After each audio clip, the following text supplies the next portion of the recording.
Meets business. Florence Square, where culture meets business. Well, this is our last segment of this episode of Square Biz. This is the first Square Biz of 2021. Woo, woo! That was me being excited. Woo! We can tell. Okay. I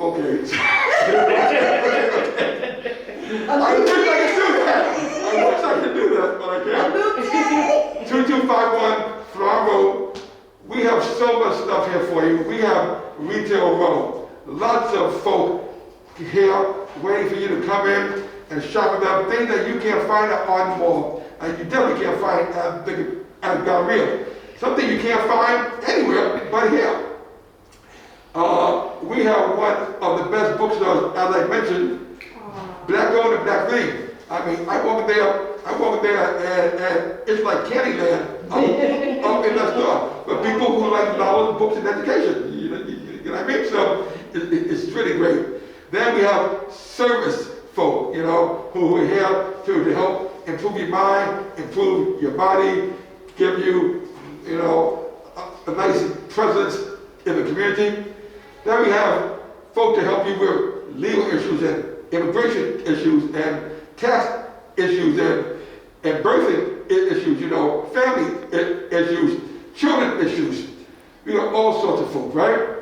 And soon we're going to have, by the way, I should mention eyeglasses. Eyeglasses, right? So, soon we're going to have the Wellness Center and the food court. We're expanding the museum. February 6th. February 6th is the grand opening of the new museum. And it's just phase one. It's just phase one. Yes. The museum goes from here to here to here. We are very excited. And I guess that is a good way to segue into what I'm talking about here. What is exciting you about the future? Where do you see it going, and what is your role in it? So let's start with Robert. Let's start with you. Well, I think one of the most positive and potential lead-in outcomes of the election is the seat at the table. The invitation to participate by the administration. The new administration has invited over 50% of the cabinet to be women. The majority of the people who have been asked to serve in the Biden administration are non-traditional folk.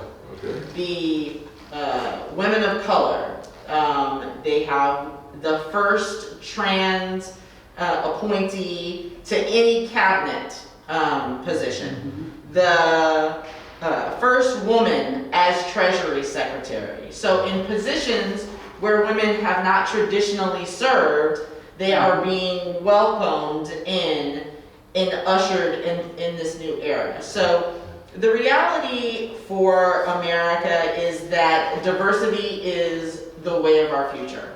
If we embrace diversity, embrace what everyone has to offer, we can achieve our greatness. Together, everyone achieves more. The idea that singly we can be successful it's just a fallacy. It's rooted in Native American culture, actually. They have a saying that says, if you want to go fast, go alone. If you want to go far, go with others. So the reality is that we need each other. We need a diverse set of opinions. There are many studies that have been done that in times of crisis, the most successful organizations are those that are helmed by women. And maybe it's the estrogen.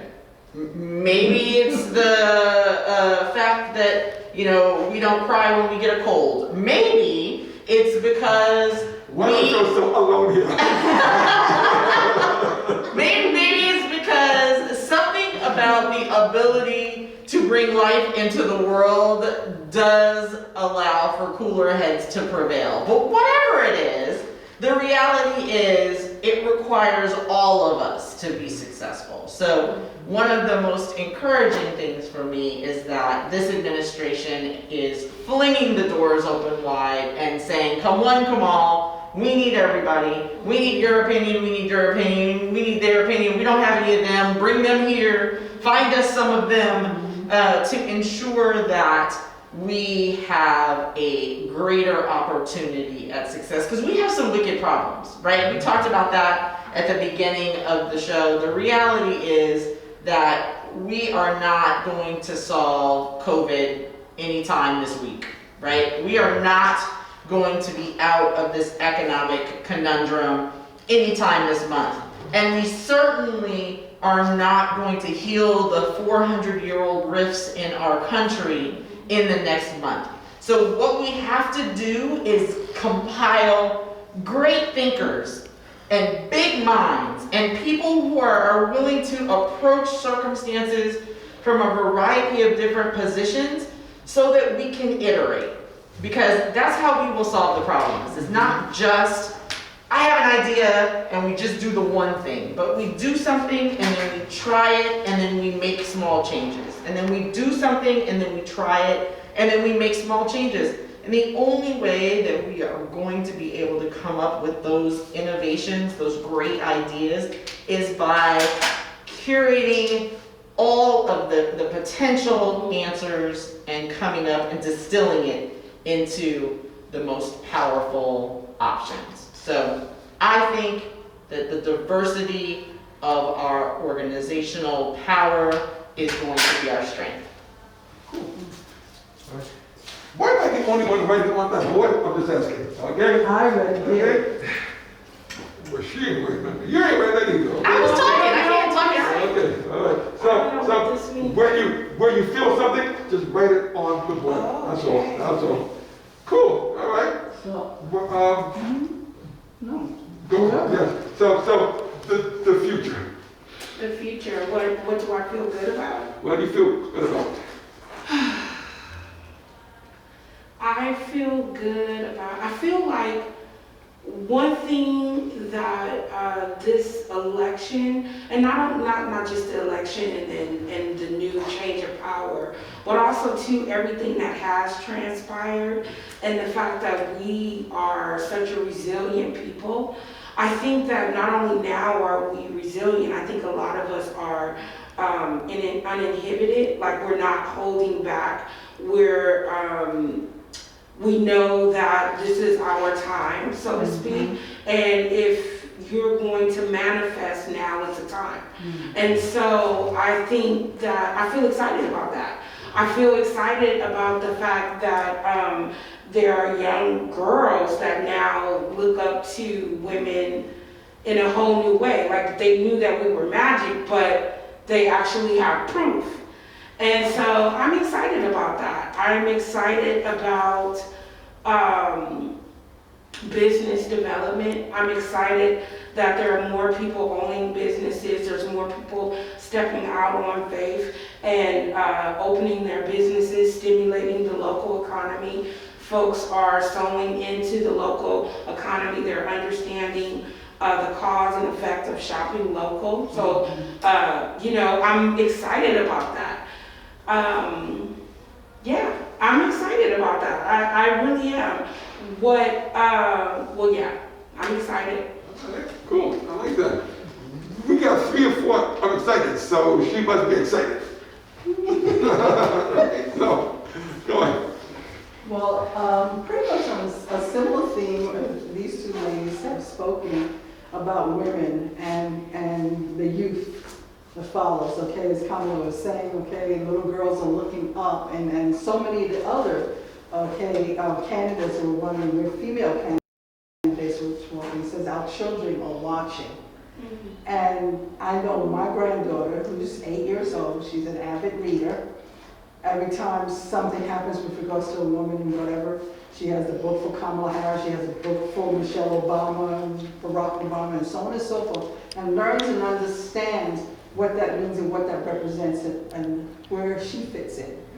And so to see, like you're saying, okay, these women being embraced after 100 years of suffrage, okay, not having the right to vote and not being a part of anything, you're supposed to be on the side, silent, and the whole 9 yards, okay, that girls can dream. They can hope to be whatever they want. When I was a little girl, I had no idea that my mother wanted to be an engineer. She was great in science, but I didn't find that out until after she died. An engineer? Wow. Then I see the movie Hidden Figures and I'm like, oh my God. And ironically, I end up owning now an engineering business.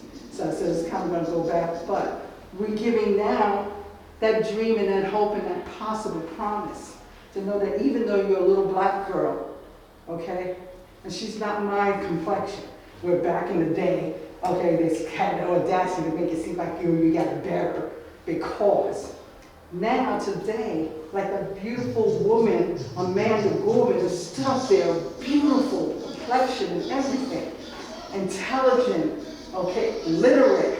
Oh my God, I just got chills all over my body to know that my granddaughter can look at this person, this young lady, and aspire and hope to something better, you know, and to know that she can do anything she wants to do. So I think that that is a big, big deal. You know, I asked her what you want to be. She wants to be a doctor, she wants to be an engineer, but it's all possible. You know, we don't have to worry about the color of our skin in that respect. I want to say something again, can I? You know what I thought, and I haven't heard people talking about, but so I watched the inauguration day, you know, while I was on my work day, I was listening and looking at that.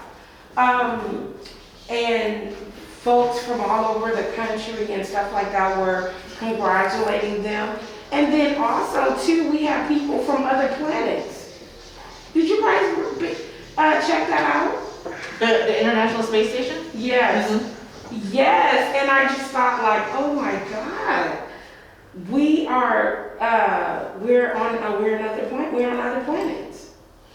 I think that broadcast was from one of the science stations that's in space. That is, they're doing, I think, some water testing and one other kind of experiment that zero gravity contributes to. I am not a scientist, so that's just something I read about. Reading I do, science not so much. But I recall that as part of the broadcast. Yeah, and I just thought this is an amazing time. But anyway, I thought that was notable. So, I think I'm excited. Are you excited? I am. You don't sound excited. I'm very excited. Woohoo! I'm dancing from my toes to my hair bristles on top of my head. Okay. I'm On the excited. inside. Well, it's called slow burn. Slow burn, okay? Okay? You don't want to overwhelm us with your excitement all at once. Not all at once. Got it. Okay. We appreciate that. Because you know that if you get me started, Hard to get you stopped. because I am excited. I'm excited about locally. I'm excited about us. I'm excited about the things that we are doing. I'm excited about the fact that us black folk over the summer of last year stood up and was counted. And it became a worldwide phenomenon. A worldwide phenomenon. I'm excited that we were not alone in this. I'm excited that other people did indeed join us. I'm excited that the young people came out and spoke. I'm excited that the OGs like John Lewis and C.T. Vivian were honored. I'm excited that women continually found their voices to make great change and to bring positive energy into the world. And to your point, there's even an exciting young woman in this district who won the first Hmong council person in the history of the city of Sacramento. Okay. And she's a young buck. Yes. She's part of the new establishment in politics in the Sacramento And I'll be region. very excited when I get to meet her. She's a very exciting young woman. All right then. In addition to that, I'm excited that people saw things that kind of, you know what, it kind of changed the way they thought about what happened over the summer. It did. What happened over the Capitol changed the way it happened over the summer. I'm excited about that. The future is about not just change, but opening the window to all this change. The window is definitely open, folks. 70 million people, his base, all the folks are not going away. As you said, it won't dissipate. We're going to have to find a way to work with them, and that's what I'm excited about also. They don't want to be silent anymore, that's fine. We don't want them to be silent, but we want to find a way to coexist. I believe that. I believe coexistence is mandatory in these United States. I do. Okay? And so I'm excited that at least now we have the opportunity to do so. At the same time, we here have started a movement as well. And I'm going to do one of these things only because, not about me, but about Flower Square.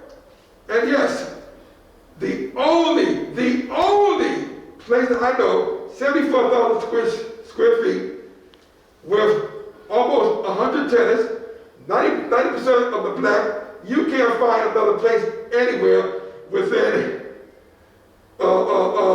Northern California, not with such magnitude. And I challenge you, if I'm wrong, prove me wrong. I'm excited about that, because we're doing great and wonderful things. And it's about community. It's about the community. And we all know, when the tide rises, all ships rise. That's not my quote. I'm making sure if it says the quote. Rising tides lift all boats. Okay, fine, like that. You know something, miss, I got a PhD. Okay, fine. So, what she said. Because it does. And the tide doesn't care if you're a man or woman, if you're black or white, what gender you associate yourself with. The tide doesn't care. It lifts all boats. And that's what got me excited. 2021, I expect to be doing great things. And it's nice to know that our leadership, at least, will do things intelligently, politely, respectfully. I could not deal with 4 more years of stupidity. I think I would have went on that spaceship that we talked about.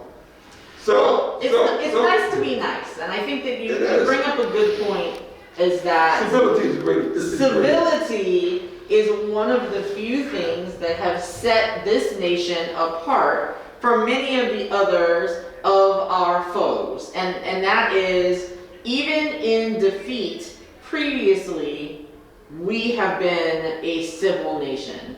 In the past 4 years, there has been a meanness and mean-spiritedness that has been pervasive that is what is now gone. Yes. We don't have to feel as if there is the cruelty that had been pervasive in our society in the past. Now, there are a great many people who still are looking for a way forward. There is no completion of the road. We are still building, we are still working to find ways forward for everyone, because that's the right thing to do. But the only way forward is through, and so we have to keep trying. So Robert, I'm so glad that she's back Back-ish. No. What, I'm back-ish. what you don't know is I have some shackles under my table here. Now, of course, According to Abraham Lincoln, we's free. well, I'm more afraid of who's gonna put them on you. That's what I'm afraid of. Because first of all, I'm outnumbered. It would take a bad man. It Let's was just just say. clearly. You're gonna have finished. Then you won't see me until October. If we're waiting until I'm finished. Okay, can you not say that, please? Well, I didn't realize it was Oh, that length of time, sorry. But before we say our goodbye, let's give maybe 15 seconds or so. One last thing. Esrima, why don't you start? One last thing. One last thing I'd like to put out, okay, peace and love to everyone, okay, and hope and joy that people who have had to endure the last year, that most everybody has suffered in one manner or another, and to all the families, unfortunately, that have lost a family member to COVID, okay, and dealing with that loss, and to all of those, okay, who have worked the front lines to help to keep, keep those as safe as possible. I had a daughter that was working the front lines of Chicago. Okay, it's very, very trying to them. They get burnt out very easily. So peace and blessings to all of those who have put their foot forward and worked feverishly, okay, tirelessly, okay, to helping others, and wishing for a better year for all of them. That's the longest 15 seconds. No, okay. Thank you. All right. Dana, one last thing. I just want to say, like she also said, I want to send light and positive energy, and we all should, to those that are on the front line. I know that the president said that it's going to probably be another 9 months before we're out of the woods. So, wishing everybody that resiliency that we operated and navigated on throughout this year. We also need to make sure that we keep that same energy going forward, and wishing everybody peace and love and mental health. Amen. Yeah, mental health and taking care of family. Wonderful. Thank you. Robert, who we miss you, we love you. Please come back soon. One last thing. One last thing. Wash your hands, wear your masks, stay at home, and if you can't do all of those things, then give each other the space and grace of at least 6 feet. Amen. I think you, the viewer, have seen me touch this mask and maneuver this mask and pull up, pull down at least 100 times during this podcast alone. It's not fun. It's not fun. But I wear it because I care about my safety and safety of my family. Some people say, oh, it doesn't work. I don't know if it works. I don't. What I do know is that I would rather go out doing what I can to be safe than doing nothing. I'd rather be wrong on the right side, you know what I mean? So, are you trying to talk? I'm waiting. I'm just waiting now. This is one last thing. So, Yeah. you got one last thing? Okay, I'll let you have your one last thing. Please get vaccinated when you have the opportunity. My husband is a super senior. He had his first shot. He's due to get his booster in beginning of February. He had no side effects. It was very simple and painless. So I encourage everyone when they have that opportunity to get vaccinated. Just like years ago, we got smallpox. Okay, when I was a little girl, nobody has smallpox really anymore. My kids, they got measles shots. I had measles when I was a kid, but nobody gets hardly measles anymore. So the vaccinations work. Okay, they can help. So please. Now, that's an interesting thing, because I want, what about the next topics to be about the vaccination. In the black community, there's still a lot of trepidation, and I said for who knows what reason, I said, I want to get a Vaseline. I want to get the vaccination, but I want to get it in Colorado Hills. Now, why am I saying that? I know why You tell me, okay? But I think that's a conversation that we need to have our next podcast about the vaccination. My one last thing is, if you run a nonprofit, if you're helping the community, we have a MOU, Flower Square Community Development Corporation wants to work with you. We want to collaborate with you. So therefore, come in, call me, 916-215-1831, and let's discuss you working on an MOU with us. Because together, we find success. I am Aaron Boyce, and you are? Robin Rosehamer. And you have been listening to Square Biz Podcast at 2251 Flower Road, and we have to say Florence Square goodbye. Culture Meets Business. Peace. Florence Square where culture meets business.